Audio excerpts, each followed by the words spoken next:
በስመ አብ ወወልድ ወመንፈስ ቅዱስ አሐዱ አምላክ አሜን። ድርሳነ ገብርኤል ዘወርሃ ታኅሣሥ። በአብ ስም አምኜ አብን ወላዲ ብዬ፣ በወልድ ስም አምኜ ወልድን ተወላዲ ብዬ፣ በመንፈስ ቅዱስ ስም አምኜ መንፈስ ቅዱስን ሰራጺ ብዬ፣ ምንም ላጠይቁ አካላት ሦስት ብል በባሕሪ በሕልውና በመለኮት አንድ አምላክ ብዬ አምኜ ከትጉዋን ቅዱሳን መላእክት ይልቅ ፊቱ የሚያበራ ለዓለም ሁሉ ፍጹም ደስታን ምስራችን የተናገረ በወርሃ ታኅሣሥ የሚጸለይ የሊቀ መልአክ ቅዱስ ገብርኤል ድርሳን ነው። የሊቀ መልአክ ቅዱስ ገብርኤል ጸሎቱና በረከቱ ከእኔ ከወዳጁ እንዲሁም ከሕዝበ ክርስቲያኑ ጋር ለዘላለሙ ይኖር አሜን። ይህ ድርሳን የፀሐየ ጽድቅ ክርስቶስን መወለድ ለመናገር የተላከ በተስፋ ለሚጠባበቁና በፍጹም እምነት ለሚቀበሉ ሁሉ ያማረ የምሥራች ዜናን ያበሰረ የቅዱስ ገብርኤል በዓል በሚከበርበት በወርሃ ታኅሣሥ 19 ቀን የሚጸለይ ነው። በዲያብሎስ የተንኰል ወጥመድ ገብተው ለተሰነካከሉት ፈጥኖ ለእርዳታ የሚደርስ የእግዚአብሔርን ትእዛዝ ባለማክበር በኀጢአት ለሞቱት የይቅርታና የደህንነትን ምስራች ያበሰረ በጨለማና በሞት ጥላ ውስጥ ለሚኖሩት ሁሉ የብርሃንን ፋና ያበራ ይህ ሊቀ መልአክ ቅዱስ ገብርኤል ነው። ከቀድሞ ጀምሮ ቅዱሳን ነቢያት ከእግዚአብሔር ተልከው መንፈስ ቅዱስ እንዳናገራቸው ዓለምን ስለ ማዳን ከጽዮን የሚወጣ ከያዕቆብ በደልን የሚያረግ ጌታ ይወርዳል ይወለዳል በማለት በየወገናቸው የተናገሩትን የነቢያትን ትንቢት ያስፈጸመ ይህ ሊቀ መልአክ ቅዱስ ገብርኤል ነው። የነቢያት ትንቢት መፈጸሙን የምሥራች ቃል በመናገር ለዓለም ሁሉ የደህንነት ፍስሐን ያሰማ ይህ ሊቀ መልአክ ቅዱስ ገብርኤል ነው። በጨለማ በጋዝ ዲያብሎስ ተንኰል ከፉኝት መርዝ የከፋ በሰው ልቦና ውስጥ አድሮ የነበረውን መንፈስ ሐዘን ያጠፋ ይህ ሊቀ መልአክ ቅዱስ ገብርኤል ነው።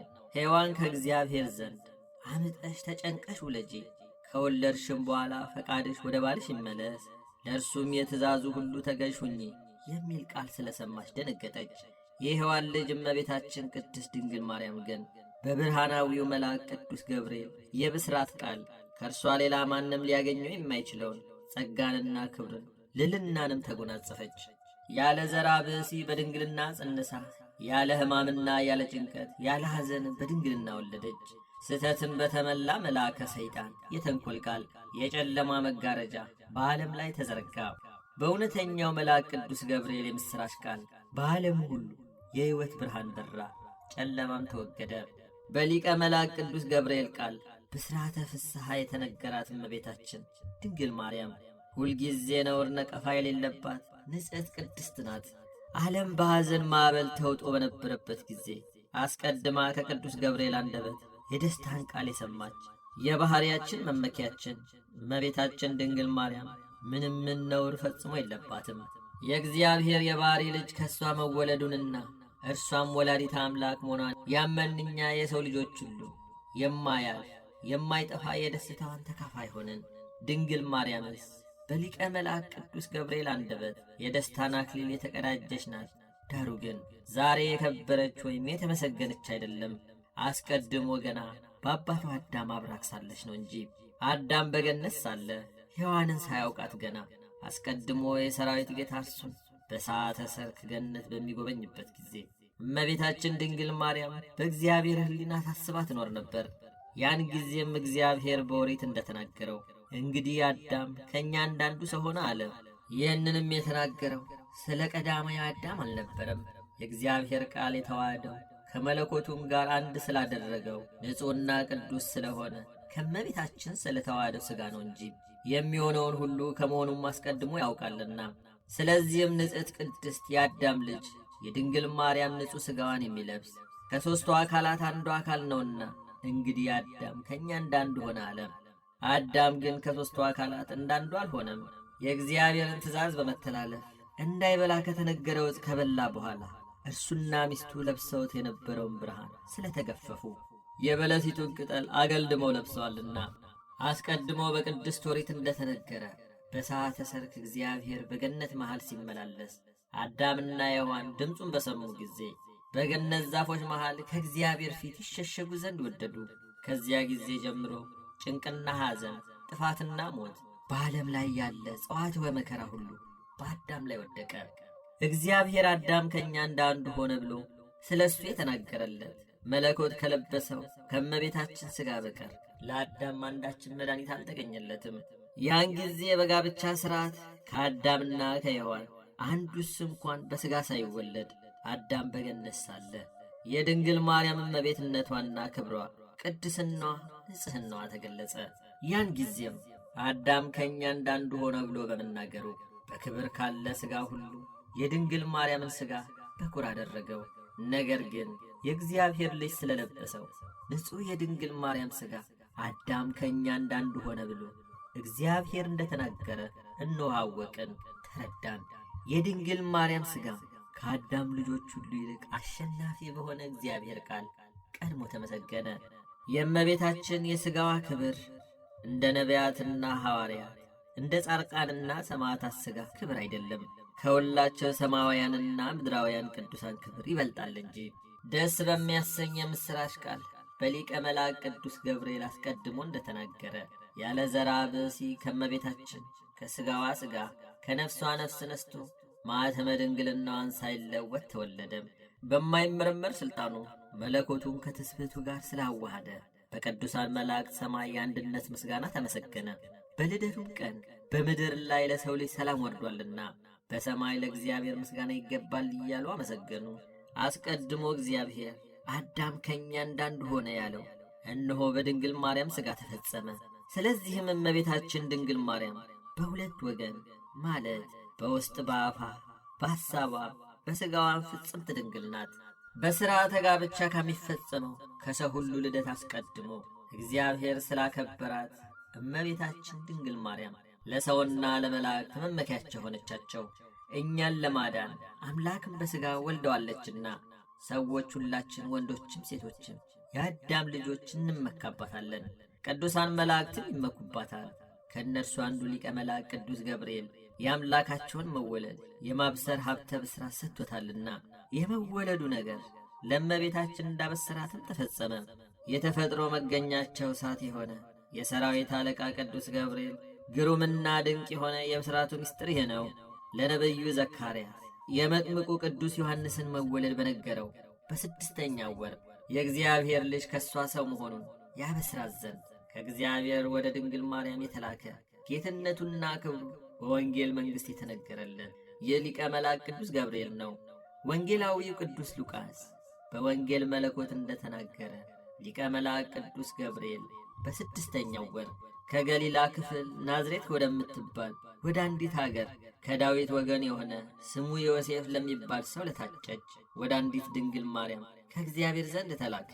መልአኩም ወደ እርሷ ገብቶ ጸጋን የተመላሽ ሆይ ደስ ይበልሽ፣ እግዚአብሔር ከአንቺ ጋር ነውና ከሴቶች ሁሉ ይልቅ አንቺ የተባረክሽ ነሽ አላት። እርሷን ባየችው ጊዜ ካነጋገሩ የተነሳ ደነገጠች። እንዲህ ያለ ሰላምታ ምንድን ነው ስትል አሰበች። መልአኩም ድንግል ማርያም ሆይ አትፍሪ፣ በእግዚአብሔር ዘንድ ባለሟልነትን አግኝተሻልና እነሆ ትጸንሻለሽ፣ ልጅም ትወልጃለሽ፣ ስሙንም ኢየሱስ ትዪዋለሽ። እርሱም ታላቅ ነው፣ የልዑል የእግዚአብሔር ልጅ ይባላል። እግዚአብሔር አምላክም የአባቱን የዳዊትን ዙፋን ይሰጠዋል፣ ለያዕቆብ ወገንም ለዘላለሙ ይነግሣል፣ ለመንግሥቱም ፍጻሜ የለውም አላት። ድንግል ማርያምን መልአኩን ወንድ ሳላውቅ ይህ እንዴት ይሆናል አለችው። መልአኩም መልሶ መንፈስ ቅዱስ ወደ አንቺ መጥቶ ያድርብሻል፣ የልዑል ኃይል ይጋርድሻል፣ ከአንቺ የሚወለደው ቅዱስ ነው፣ የልዑል እግዚአብሔር ልጅ ይባላል አላት። ከዘመዶችሽ ወገን የሆነች መካን የሚሏት ኤልሳቤጥ እንኳን በእርጅናዋ ወራት ጸንሳ ወንድ ልጅ አገኘች። እነሆ ከጸነሰችም 6 ወር ሆኗታል፣ ለእግዚአብሔር የሚሳነው ነገር የለምና። ድንግል ማርያምን መልአኩን የእግዚአብሔር አገልጋይ እነሆኝ፣ እንደ ቃል ይደረግልኝ አለችው። እንግዲህ መንፈስ ቅዱስ ያድርብሻል፣ የልዑል ኃይልም ይጋርድሻል፣ ከአንቺ ወገን የሚወለደው ቅዱስ ነው፣ የልዑልም ልጅ ይባላል ሲል ለድንግል ማርያም እንዳበሰራት ከመልአኩ ቅዱስ ገብርኤል አንደበት ሰማን። በእመቤታችን ቅድስት ድንግል ማርያም ላይ ያደረ መንፈስ ቅዱስ በነፍስና በሥጋ እንዲያነጻቸው፣ እንዲያጸድቃቸው፣ መንግሥተ ሰማያትንም እንዲያወርሳቸው በነቢያትና በሐዋርያት በምዕመናንም ላይ እንዳደረው በእርሷ ላይ እንዲህ አይደለም። ቅድስት ድንግል ማርያም ግን ከእናቷ ማዕፀን ጀምሮ በማይመረመር የንጽሕና ክብር በእውነት አከበራት እንጂ የማዕፀኗ ነገር ያለ ዘራ ብእሲ በግብረ መንፈስ ቅዱስ እንደመሆኑ ወልደ እግዚአብሔር ከእርሷ ሰው በሆነ ጊዜ የዓይን ጥቅሻስ እንኳን ያህል ከእርሷ ሳይለይ መንፈስ ቅዱስ አደረባት። የእግዚአብሔር እናት እንደመሆኗ ለዘላለሙ ከእርሷ ባለመለየት የልዑል ኃይል ሲጠብቃት ይኖራል። ይህም የልዑል ኃይል ጠብቆቱ ከእርሷ አልተለየም። እርሷንም ከመጠበቅ ለዘላለሙ ከእርሷ አይርቅም። ወልድ ያለ ዘራ ብእሲ ከእርሷ ተወልዷልና በነቢዩ ዳንኤል እንደተነገረው የሰው ልጅ ሳይነካው ከተራራ ተፈንቅሎ የወረደው ደንጊያ ምስሉን ፈጨው። ያ ምስልም እንደ ትቢያ ሆነ። ምስሉን የቀጠቀጠው ደንጊያም ታላቅ ተራራ ሆኖ በምድር ላይ መላ። ደብር የተባለችው በዘራ በሩካቤ አይደለ በድንግልና እብነ ሕይወት ጌታ ከእርሷ የተወለደ እመቤታችን ቅድስት ድንግል ማርያም ናት። ወልድም ከእርሷ ከተወለደ በኋላ ጸጋው ኃይሉና ፍቅሩ ከእርሷ አልተለየም። ግርማውና መወደዱ በላዩዋ እጥፍ ድርብ ሆኖ አደረባት እንጂ።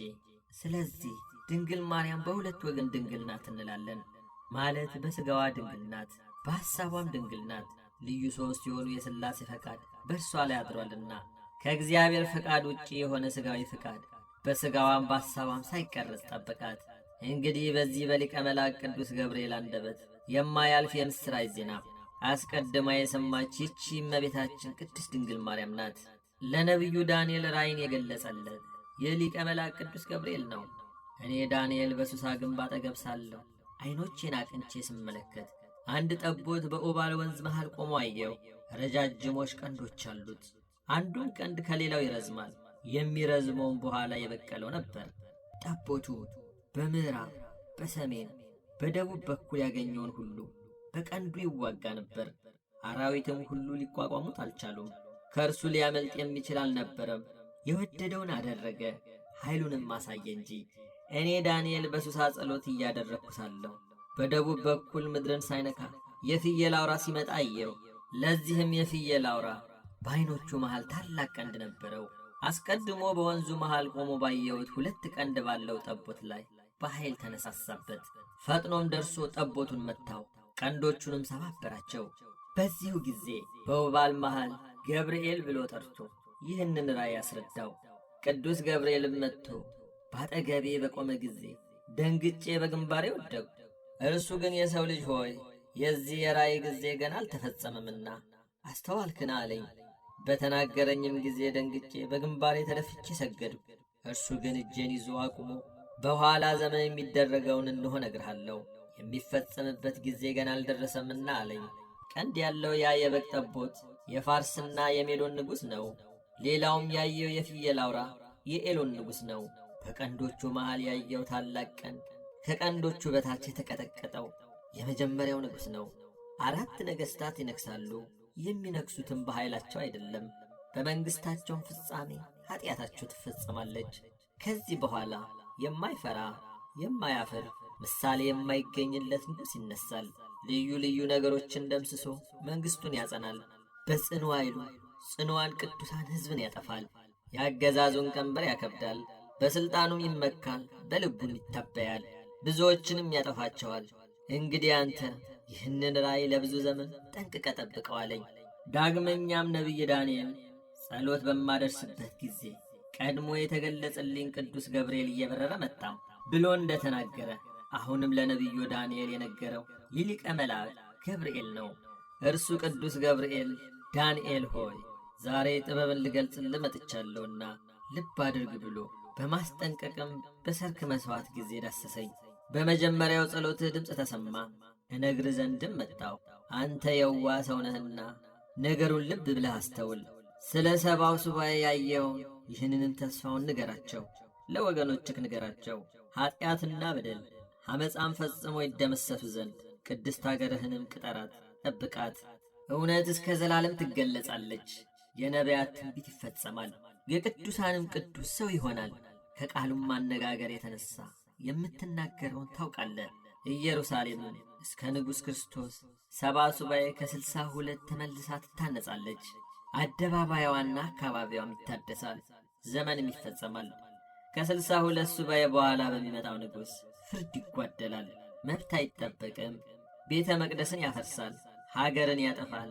በጥፋት ውሃ ይጠፋሉ፣ ጨርሰው እስኪጠፉም ድረስ እየተወጉ ያልቃሉ። እኒህ ሱባኤያትም በብዙ ሥርዓት ይፈጸማሉ። መሥዋዕት ያልፋል፣ በዙሪያ ያለው ሁሉ ፈጥኖ ይጠፋል። የብዙዎች ሥርዓት ግን ለአንድ ሱባዔ ተኩል ይጸናል። መሥዋዕቱና መሠዊያው ይሻራል። በመቅደስ ውስጥ የፈጸሙት ርኩስ ሁሉ ይደመሰሳል። እስከ ዘመናትም መጨረሻ ለጥፋት ይሰጣል። እነሆ ነቢይ ሄኖክ ስለ እነሱ የተናገረው ሊቀ መላእክት ቅዱስ ገብርኤል ይህ ነው። እግዚአብሔር ሊቀ መላእክት ቅዱስ ገብርኤልን ወደ እነዚያ መንዘራዎችና የተናቁ የተጠሉ ዘማውያን ልጆች ሄደ። ለኀጢአት ከሚገዙ ልጆቻቸው ጋር ከሌሎች የሰው ልጆች ለይታ አጥፋቸው አለው። ዳግመኛም ነቢይ ሄኖክ ስለ ሊቀ መላእክት ቅዱስ ገብርኤልና ስለ ኪሩቤል ሲናገር ከሰባቱ ቅዱሳን ሊቃነ መላእክት አንዱን በገነትና በምንጮቹም አጠገብ ኪሩቤልን አየው። ከመናፍስት ጌታ በአራቱ ማዕዘን የተመደቡና የተሰየሙ አራቱ እንስሳ ኪሩቤል ነበሩ። እኒህ አራቱ እንስሳ ኪሩቤልም በእግዚአብሔር ፊት ሲያመሰግኑ የምስጋና ቃላቸውን ሰማሁ አለ። ሦስተኛም በመናፍስት ጌታ ስም በምድር ለሚኖሩ ሁሉ ሲለምኑና ሲማለዱ ድምፃቸውን ሰማሁ። ሦስተኛውም ከቅዱሳን ሰራዊት መላእክት ሁሉ በላይ የሆነ የሊቀ መላእክት ቅዱስ ገብርኤልን ነበር። ቀድሞ በነቢዩ ዳንኤልና ረቂቅ ምስጢር በተገለጸለት ነቢዩ ሄኖክም በመለኮት ወንጌል እንደተነገረው የሊቀ መላእክት ቅዱስ ገብርኤል የምስጋናው ቃል ይህ ነው። ዳግመኛም ቅዱሳንን ለመርዳት እንደተላከ ከሰማዕታት መጽሐፈ ገድል ያገኘ ነው። ከቅዱስ ገብርኤል ከምስጋናው ምስጋና ጥቂቱን እንጽፍላችኋለን። ሄሮድስ ዮሴፍና ኒቆዲሞስን ጽኑ ቅጣት ሊቀጣቸውና ሊገድላቸውን በመከረ ጊዜ ሊያድናቸው የተላከ የሊቀ መላእክት ቅዱስ ገብርኤል ነው። እነሆ መልአከ እግዚአብሔር ቅዱስ ገብርኤል ወደ እነርሱ ወረደ። መልካም መዓዛ በተመላበት ክንፉ ሰወራቸው። ያም ስፍራ በታላቅ ብርሃን ተመላ። ከክፉይቱ ሄሮድያዳ እጅ የመጥምቁ ዮሐንስን ራስ ነጥቄ ወስጄ ከዓለም ለየሁት። ዓመፀኛ ሄሮድስን በመክሰፍት ቀስፌ ቀልቶ እንዲሞት ያደረጉ እኔ ገብርኤል ነኝ ሲል ነገራቸው። ሰማዕት ገላውዲዮስን የተቃወሙትና የተጣሉትን ወደ አገሩም እንዳይሄድ የከለከሉትን ጠላቶቹን ከእጄ ሰይፍን ተቀብሎ ፈጽሞ እስኪፈጃቸው እስኪያጠፋቸውም ድረስ ለገላውዲዮስ ሰይፍ የሰጠሁት እኔ ገብርኤል ነኝ አለም። በውስጧ የግብፅ ባሕር ምልክት ያለበት ኔቅሎም በሚባል ስፍራ ከተሠራች ቤተ ክርስቲያን የምህዋሩ መደምደሚያ ላይ ተአምራቱን ያሳየ የሊቀ መላእክት ቅዱስ ገብርኤል ነው። ከዚህች የምህዋሩ መደምደሚያ ላይ በቅዳሴ ጊዜ እንደ ላብ ያለ ውሃ ይታያል። ይኸውም በዚያች ዓመት ጥጋብ የሚሆን ከሆነ ከእርሷ የውሃ ነጠብጣብ ይታያል። ዘመነ ረሃብ የሚሆን ከሆነ ግን የእሳት ብልጭታ ከእርሷ ላይ ይታያል። አባ አካወ ስለ ክርስቶስ ስም ስቃይና መከራ በተቀበለ ጊዜ በሰማዕትነት ያጸናውና የረዳው የሊቀ መላእክት ቅዱስ ገብርኤል ነው። እናንተ የቤተ ክርስቲያን ልጆች ሁላችሁንም መልአከ ፍስሐ ቅዱስ ገብርኤል በብርሃናውያን ክንፎቹ እንዲሰውራችሁ በአማላጅነቱ ከሰይጣን ወጥመድ እንድታመልጡ የመታሰቢያውን በዓል ሰምታችሁ ታከብሩት ዘንድ አስደሳች መልአክ በሆነ ቅዱስ ገብርኤል ከብዙ ምስጋናዎቹ ጥቂቱን ጻፍንላችሁ። ልመናችሁን ከኃያላን ጌታ ዘንድ ያድርስላችሁ። በእስራኤል ዘንድ የተመሰገነ ጌታን በመማለድና በመስገድ ኃጢአታችሁን ያስተስሪላችሁ። በቅዱሳን ላይ አድሮ ወደሚኖር ሕያው አምላክ በመዓልትም በሌሊትም ጸሎታችሁን ያሳርግላችሁ። የዕጣናችሁን መዓዛ ከካህናተ ሰማይ ማዕጠንት ጋር ይደምርላችሁ። በዓሉን እያከበራችሁ በቀና ጎዳና ይመራችሁ ዘንድ የሊቀ መላእክት ቅዱስ ገብርኤል የምስጋናው መታሰቢያ የሆነች ይህች መጽሐፈ ድርሳን ለጻፍ ኃጥእና በደለኛ የሆንኩ ከእኔም ቸርነቱንና ይቅርታውን እንዳያረግ መላእክትን የፈጠረ የሁሉ አባት የዓለም ጌጥ ወደ ሆነ ፈጣሪ ለምኑልኝ። ወገኖቹ ሁሉ የዘላለም ሕይወትን ይወርሱ ዘንድ ከስህተት ጎዳና የሚጠብቁ ጽኗንና እያለም በሆኑ መላእክት ሥልጣን ይጠብቀን።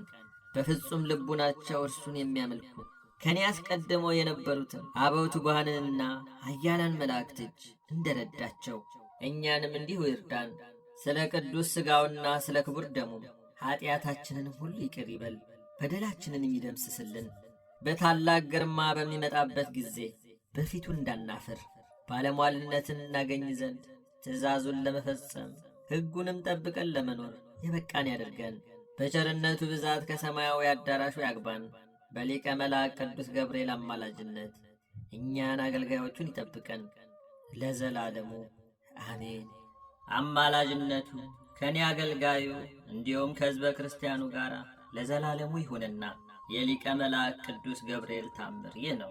ንግሥት እሌኒ በቅድስት አገር ኢየሩሳሌም ወደ አሰራቻቸው አብያተ ክርስቲያናት እሄድ ዘንድ ጌታዬ ኢየሱስ ክርስቶስ ፈቅዶ እኔ ቀሲስ አርኬላዎስ ጌታችን በተሰቀለበትና በተቀበረበት በተነሳበትም ስፍራ በደረስኩኝ ጊዜ ሰገድኩ።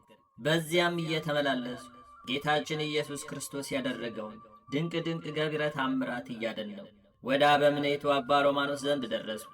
በደረስኩኝ ጊዜ ከእርሱና ከመነኮሳቱ ተባረክን። እነርሱ ፍቅርን በተመላ ታላቅ ደስታ ተቀበሉን።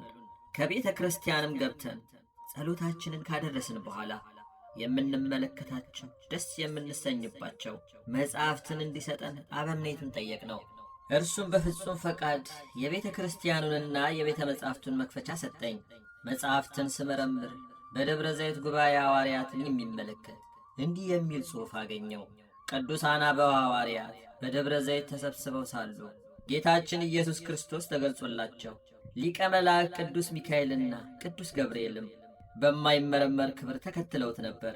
ቅዱስ ጴጥሮስም ጌታችንን አቤቱ የሕይወትን ቃል አሰማን፣ ሁሉን ነግረኸናልና አሁንም መልካቸው ያማረ እኒህ የተከተሉ እነማን ናቸው ብሎ ጠየቀው። መድኃኒታችንም እንዲህ ሲል አስረዳቸው። እናንተ ከዓለም ሁሉ የመረጥኳችሁ ወንድሞቼ ከእኒህ ሁሉ ሰማያውያን ጎበዛዝት ይህ በቀኜ ያለው ሚካኤል ነው። እርሱም በፊት የቆመው ለሰው ልጆች ሁሉ ዘወትር ምሕረትን የሚለምን ነው። ይህም በግራዬ በኩል ያለው ገብርኤል ነው። እርሱም በማሪ አባቴ ዘንድ ወደ ዓለም በተላከ ጊዜ ከእናቴ ድንግል ማርያም መወለዴን መልካም ምስራች በግልጽ ያበሰረ ነው። ቀድሞም ለካህኑ ለዘካርያስ በዚያ ወራት ተገልጾ ወንድ ልጅ ይወለድልሃል፣ ስሙንም ዮሐንስ ብለህ ትጠራዋለህ ባለው ጊዜ አንደበቱን የዘጋ እርሱ ነው። የጌታ ወዳጅ ዮሐንስም መልሶ ጌታዬና አምላኬ ሆይ ከመላእክት ወገን የመረጥካቸውንና የሾምካቸው እነዚህ ብቻ ናቸውን ሲል ጠየቀው። መድኃኒታችንም ወዳጄ ዮሐንስ ሆይ 9 ሊቃነ መላእክት ሰማያዊ ብርሃንን ተጎናጽፎ ይቆማሉ። ሚካኤልና ገብርኤል ግን በቀኜና በግራዬ በመሐሪ የባሕሪ አባቴ አብና የባሕሪ ሕይወቴ በሆነ ማህያዊ መንፈስ ቅዱስን ፊት ይቆማሉ። የሚካኤል ታላቁ ክብረ በዓሉ በወርሃ ኅዳር 12 ቀን፣ የገብርኤልም ክብረ በዓሉ በወርሃ ታኅሳስ 19 ቀን ነው። ጌታችን ኢየሱስ ክርስቶስም ይህንንም ከነገራቸው በኋላ በታላቅ ክብር ወደ ሰማይ አረገ። ከጥቂት ቀንም በኋላ ከእኔም ጋር ያሉት ወደ ሀገራችን ተመልሰን እግዚአብሔርን አመሰገን ነው። ሥራችንን እንዳሰብነው ለማከናወን ችለናልና። ከዛም ሳይገባኝ ወደ ሾመኝ ኤጲስቆጶስ ወደ አባ ሚካሎስ ሄደን የተደረገውን ሁሉ አስቀድሜ እንደተናገርኩት ስለ ጉባኤ ሐዋርያት የሚናገረውን መጽሐፍ አንብቤ የተረዳሁትን የሊቀ መላእክት ቅዱስ ገብርኤልን ዜና ክብር ነገርኩት። ኤጲስቆጶስ አባ ሚካሎስም ስለ ነገርኩት ነገር ሁሉ ወደ ልዑል እግዚአብሔር ለመጸለይ ወደ ቤቱ ገባም። በጸለየም ጊዜ መልአከ እግዚአብሔር ቅዱስ ገብርኤል ተገልጾ ስለ እኔ ትላንት ቀሲስ አርኬላዎስ የነገርህን ለምን አላመንክም አለው። ኤጲስቆጶስ አባ ሚካሎስም መልሶ አቤቱ ምክርን የምትለግስ አንተ ማነህ ቢለው እኔ በእግዚአብሔር ፊት የምቆም ገብርኤል ነኝ አለው። ቀድሞ ወደ ካህኑ ዘካርያስ ተልኬ የልጁ ዮሐንስን መወለድ የነገርኩት እኔ ነኝ። ኋላም ለድንግል ማርያም በድንግልና ልጅን እንደምትወልድ ስሙንም አማኑኤል ብላ እንደምትሰይመው ያበሰርኳት እኔ ነኝ አለው። ኤጲስቆጶሱም ይህንን በሰማ ጊዜ እጅግ ታወከ፣ በምድር ላይም ወደቀ። መልአኩ ግን መልሶ ስለ እሱ የነገርኩህን እመን ብሎ አጽናንቶት በታላቅ ክብር ወደ ሰማይ አረገ። በማግስቱም መልእክተኛ ልኮ አርኬላዎስ ሆይ ይህን የቅዱስ ገብርኤልን ቤተ ክርስቲያን ፈጥና አሰርተ ፈጽም ብሎ አዘዘኝ። የታየውንም ሁሉ ነገረኝ። እኔም በነገሩ ተደስቼ ከእርሱ ብራኬ ተቀብዬ ወጥቼ የዚያችን ቤተ ክርስቲያን ሥራ ጀመርን። የዚያችን ቤተ ክርስቲያን ያን ሥራ በተጀመረ ጊዜ ሰውን ሁሉ የሚወድ እግዚአብሔር በቅዱስ ገብርኤል ስም ያደረገውን ታምር ነገርናችሁ። ስለ እርሱ የደስታ በዓል እናደርግ ዘንድ ልባችሁን ብሩህ ጆሮአችሁን ንቁ አድርጋችሁ ሊቀ መላእክት ቅዱስ ገብርኤል ለሦስተኛ ጊዜ ያደረገውን ታምር ስሙ። ለቤተ ክርስቲያኑ መሠረት በሰው ቁመት ያህል ወደ መሬት ሲቆፍሩ ቀንድ ያለው እባብ ወጥቶ የሚቆፍረውን ሰው ነከሰው። መርዙም በመላ ሰውነቱ ተሰራጭቶ ፈጥኖ ሞተ። ዘመዶቹ ሚስቱና ልጆቹ ሰምተው እጅግ በመረራ ሐዘን እየጮኹ አለቀሱ። የሞተውን ሰውም አስክሬን ለመቅበር ወደ መቃብር ለመውሰድ በሚዘጋጁበት ጊዜ እጅግ ጣፋጭነት ያለው ልዩ መዓዛ መጣ። የሞተውም ሰው ዓይኖቹን ገልጦ ፈጥኖ ተነስቶ ተቀመጠ። የተሰበሰበውም ሕዝብ ሁሉ ወንዱም ሴቱ ትልቁም ትንሹም የሊቀ መላእክት ቅዱስ ገብርኤል አምላክ አንድ ነው፣ አይለወጥም እያሉ ጮኹ። የተነሳውንም ሰው ምን ሆነህ ነበር ሲሉ ጠየቁት። እርሱም ወንድሞቼ ሆይ ያገኘኝን ልንገራችሁ ስሙኝ። የዚህን ቤተ ክርስቲያን መሠረት ስቆፍር ቀንድ ያለው እባብ መጥቶ ቀኝ እግሬን ነከሰኝ። መልኩ የሚያስፈራ ሰው ረገጠኝ፣ ሞትኩ።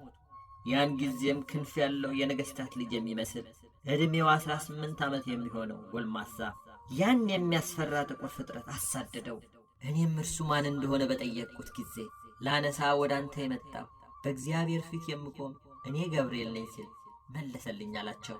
ሕዝቡም ሁሉ ይህንን ሰምተው እግዚአብሔርን በታላቅ ቃል አመሰገኑት። በቅርብም ሆነው ለመመልከት ሞቶ ወደ ተነሳው ሰው ዘንድ እንሂድ ተባባሉ።